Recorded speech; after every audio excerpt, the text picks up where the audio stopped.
Lectures on the Tabernacle, by William McClure, the Workmen of the Tabernacle. Or Service for the Lord Jesus and its Inspection at the Judgment Seat. Exodus chapters 35 to 40. We wish to call attention again to what is rather significant. As an introduction to this section of the book of Exodus, we have the Sabbath brought in. It seems wholly unrelated to what has gone before or to what is to follow. Why then does the Lord speak of it in this place? This is the section which deals with the workers, with service. In Matthew 11 verse 28, Christ invites the heavy laden to come to him for rest.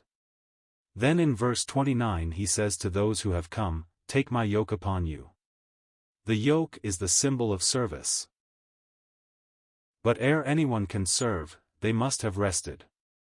The Sabbath means rest, it was God's creation rest. When all was done, so that there did not remain as much as a tint to be added to the wing of a butterfly, God called man to share in his rest, a rest towards which he had done nothing. So the sinner is invited to share in the redemption rest, of which the Sabbath was a type. Christ did all the work, and on the cross said, "It is finished." The sinner on believing enters on that Sabbath rest, he ceases all work. For salvation, resting in what Christ has done. How suited then is this mention of the Sabbath at the beginning of this portion of the book of Exodus, reminding us of the fact, that all whom God calls to service, know rest in Christ from the burden of guilt and sin. Of all the workers, one is singled out for special mention, and that one is Bezaleel, who seems to have been a master workman, whom we doubt not speaks of our Lord Jesus, who said in Matthew 26 verse 18, "I will build my church." There is another, Aholiab, who has not quite the same prominence, and who may suggest the Holy Spirit's work in connection with the church. But having said this, we also believe that these men are typical of those who seek to serve according to their ability in the great work of the present, the church. Of all the workers, Bezaleel is the one which God brings before us by giving us his name and genealogy. Again we ask, why is this? Is it not that he is the type of all workers for God? We will begin with his grandfather's name, Hur. Hur means noble or free-born. This is an absolute qualification for all true workers. Free-born. They were not that by their first birth, for they were born slaves of sin and Satan. Our hearts resented this, just as did the Jews in John 8 verse 33, when they said, "We be Abraham's seed, we were never in bondage to any man." Thank God our new birth enables us to say, as Paul did to chief captain in connection with his Roman citizenship, "I was free-born." Uri means, light of Jehovah. This is another suggestive name, more especially in a type which brings before us service for the Lord, in connection with the church. It recalls our thoughts to the sanctuary light, that in which the priests ministered. The greatest need of the present, is that of men, who Elijah-like, stand before God and seeing things in his light, speak out, caring not for the frown or favor of men. In Jeremiah's day God had to say of some, "I have not sent these prophets, yet they ran, I have not spoken to them, yet they prophesied," Jeremiah 23 verse 21. Again in the next verse we read, "But if they had stood in my counsel, and had caused my people to hear my words, then they should have turned them from their evil way, and from the evil of their doings." While we have here a picture of the clergy of Christendom, it may well speak to those who have taken a more scriptural position.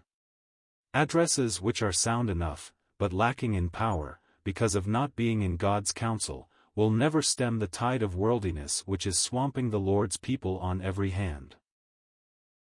Bezaleel, in the shadow of God. This name suggests the words of the true Bezaleel, our Lord Jesus, in Isaiah 49 verse 2. "He hath made my mouth like a sharp sword, in the shadow of his hand hath he hid me, he hath made me a polished shaft, in his quiver hath he hid me." But the grace of self-effacement, which shone so very blessedly in Christ, we see also in his servants in the New Testament. The Baptists, "He must increase, but I must decrease."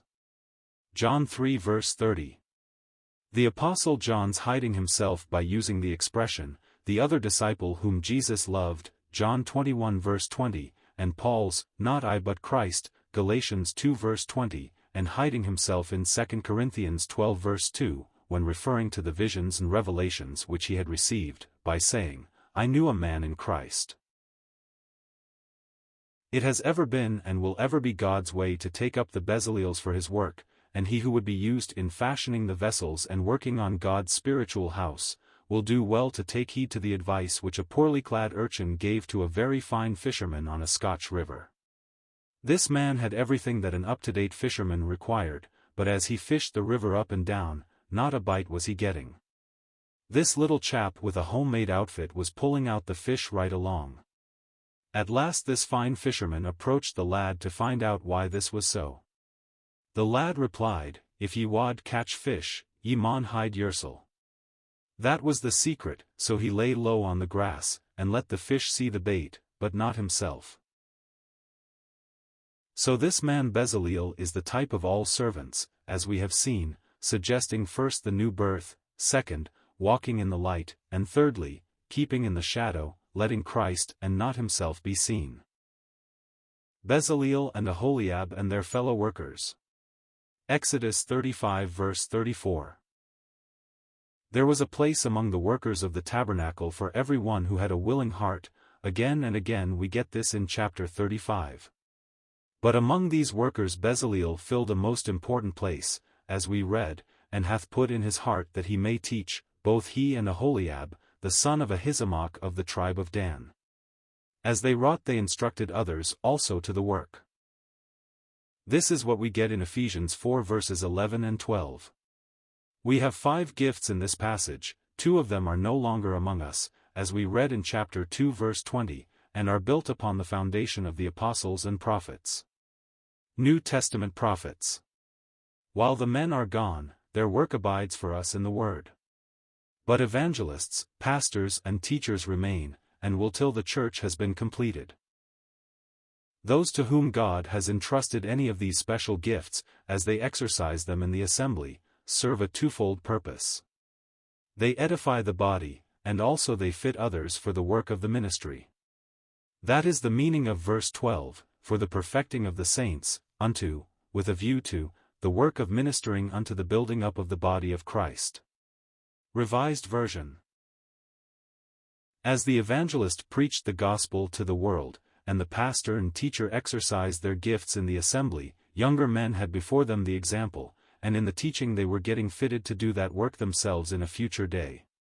The assembly was the training college for God's servants. The present popular way was then unknown, that of sending young men to the college to study for the ministry, who in most cases have never given any evidence of being called by God to his work, and worse still, very often give little evidence of having been born again. But even if they were really saved and gave evidence of having been called to the work, what a difference there is between sitting at the feet of those whom God has called and fitted for his work, in the building up the assembly, and going to an institution where men steeped in modernism, do their best to instill into the minds of their students soul-destroying errors. The present revolt against the foundation truths of God's Word is very largely due to this very thing. God puts no premium on ignorance. In the past he has needed educated men, and still does. But when he needs them he knows where to get them. He will do as he did with Paul, save some young man, who has finished his college course perhaps for medicine or law, and send him into his work. That is what he did with Paul. In his providence he allowed him to sit at the feet of the most famous teacher of his day, and with his splendid education he was able to stand before governors, kings, and the learned of the earth. And having saved him, he sent him into Arabia for 3 years, that like Elijah, he might learn God, and get rid of the glamour of earth, and see things in the sanctuary light. But let us never forget, that for one Paul, God needs 10 Peters and Johns, whom though the enemy saw that they were unlearned and ignorant men, yet had to acknowledge that they had the stamp of men that had been with Jesus, Acts 4 verse 13.